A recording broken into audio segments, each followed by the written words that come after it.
souhaite lui font du prière, c'est que cette intervention vous fasse du bien. Amen. Comme elle m'a fait du bien à moi. Ce n'est pas été facile. Je ne donne pas le titre de roman. Nous prenons comme texte de référence 2 Chroniques 7, 1 à 3, et vous allez deviner le titre. 2 Chroniques 7, versets 1 à 3. 2 Chroniques 7, versets 1 à 3. Lorsque Salomon eut achevé de prier, le feu descendit du ciel et consuma l'holocauste et les sacrifices, et la gloire de l'Éternel remplit la maison. Les sacrificateurs ne pouvaient entrer dans la maison de l'Éternel, car la gloire de l'Éternel remplissait la maison de l'Éternel. Tous les enfants d'Israël virent descendre le feu et la gloire de l'Éternel sur la maison. Ils s'inclinèrent le visage contre terre sur le pavé, se prosternèrent et louèrent l'Éternel en disant, car il est bon, car sa miséricorde durera toujours. Amen. La gloire de l'Éternel était dans le temple, construit par le roi Salomon. C'est la splendeur des manifestations divines. La splendeur des manifestations divines. La gloire de l'Éternel fait référence à une manifestation visible de la présence de Dieu. Mais cette présence de Dieu est si importante, si extraordinaire, que personne ne peut la voir. Nous allons prendre Exode 33, 18, 23. Exode 33, verset 18 à 23. 23. Moïse dit, fais-moi voir ta gloire. L'Éternel répondit, je ferai passer devant toi toute ma bonté et je proclamerai devant toi le nom de l'Éternel. Je fais grâce à qui je fais grâce et miséricorde à qui je fais miséricorde. L'Éternel dit, tu ne pourras pas voir ma face car l'homme ne peut me voir et vivre. L'Éternel dit, voici un lieu près de moi, tu te tiendras sur le rocher. Quand ma gloire passera, je mettrai dans un creux du rocher et je te mettrai dans un creux du rocher et je te couvrirai de ma main jusqu'à ce que j'y passe. Et lorsque je retournerai ma main, tu me verras par derrière, mais ma face ne pourra être vue. Amen. Amen. Ce fut un privilège que l'Éternel accorda à Moïse. Revenons maintenant à la création. Manifestation divine et visible. La création, c'est une manifestation divine et visible. Nous avons vu le ciel, la terre, etc. Et l'homme en dernier lieu. Et l'Éternel a dit, tout cela était bon. Ensuite, il a dit, était très bon. Pour nos premiers parents, c'était le temps de l'innocence. Et ils voyaient l'Éternel face à face. Mais il y eut erreur de leur part. Je ne parle pas d'échec, je parle d'erreur. Et fut alors privé de la gloire de Dieu. Il fut privé de la présence de Dieu. Alors qu'il rencontrait Dieu tous les jours. Il parcourait le jardin et Dieu venait les visiter. Là, terminé. Plus de présence de Dieu, donc plus de gloire de Dieu. L'Éternel est amour, mais aussi il est exigeant. Amen. Il donna des décrets, il formula des ordonnances qu'il fallait respecter, mais son peuple ne l'a pas toujours suivi. Et comme il est amour, il corrige et reprend. Proverbe 3, verset 11. Proverbe 3, verset 11. Mon fils, ne méprise pas la correction de l'Éternel et ne défraie point de ses châtiments. Amen. On a vu avec Adam et Ève, il corrige et reprend. Mais il y a toujours quelque chose après. On va lire Exode 16, 9 à 12. L'assemblée d'Israël murmurait contre Moïse et regrettait leur ancienne vie en Égypte. Et l'Éternel leur accorda ce qu'ils désiraient, de la viande. Exode 16, verset 9 à 12. Moïse dit à Aaron, dis à toute l'assemblée des enfants d'Israël, approchez-vous devant l'Éternel, car il a entendu vos murmures. Et tandis qu'Aaron toute l'assemblée des enfants d'Israël, ils se prosternèrent du côté du désert, et voici, la gloire de l'Éternel parut dans la nuée.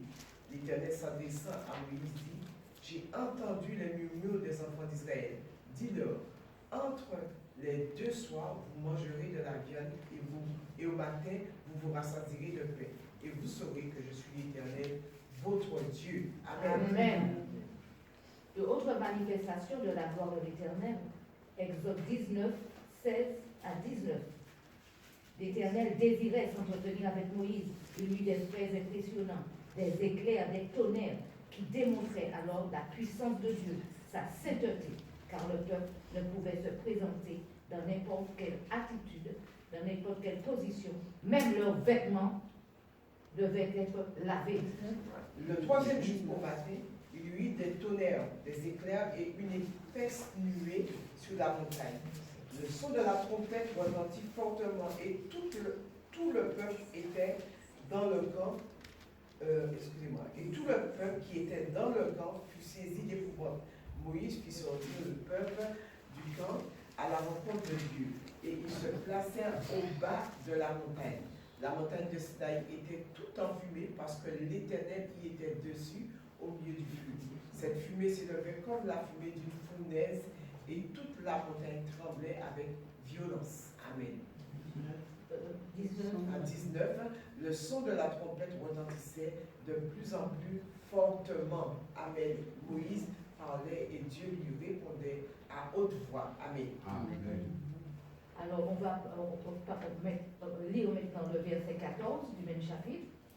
Exode 19, verset 14. Moïse descendit de la montagne vers le peuple. Il sanctifia le peuple et il lavèrent leurs vêtements. Vous voyez l'importance de Oh! la sainteté. Amen. De la consécration. On ne peut s'approcher de l'Éternel que dans un état de sainteté, de sanctification.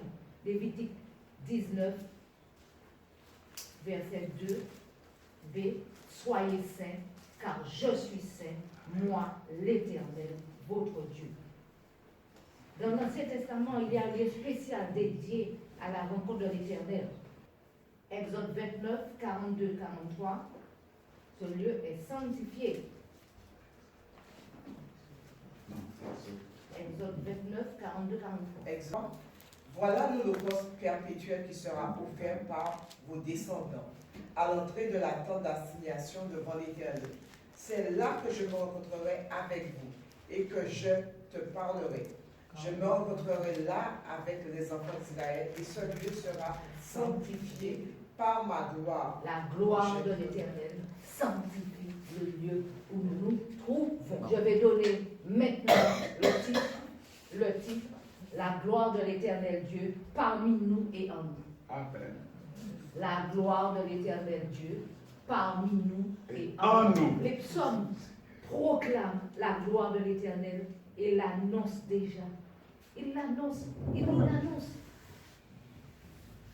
Psaume 73, verset 24, je vais lire.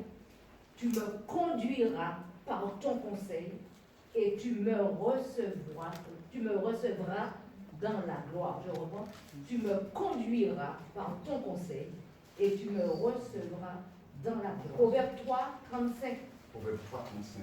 35 a déclaré, les sages hériteront la gloire.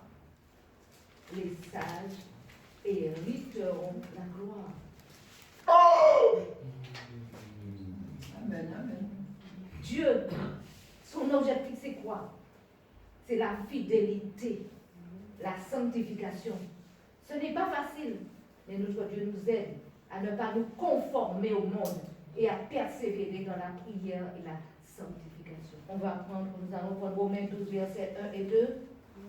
Je vous exhorte donc, frères, par les compassions de Dieu, à offrir votre corps comme un sacrifice vivant, saint, agréable à Dieu, ce qui sera de votre part un culte raisonnable.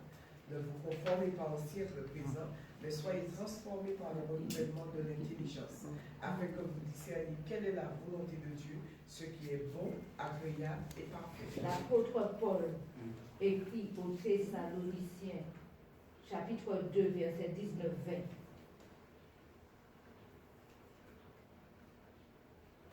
qui est en effet notre espérance, ou notre joie, ou notre couronne de gloire.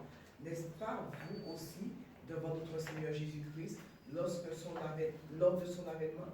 Oui, vous êtes notre gloire et notre joie. Prenons-le pour nous également. Amen. Cela nous est également réservé. Désirons être la joie et la gloire de notre Dieu. On va prendre 1 Pierre 4, verset 12-13. 1 Pierre 4, verset 12, 13. 1 Pierre 4, versets 12 à 13.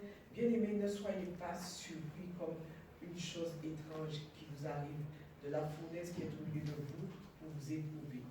Réjouissez-vous au contraire de la part que vous avez aux souffrances de Christ, afin que vous soyez aussi dans la joie et dans la livresse lorsque sa gloire apparaîtra.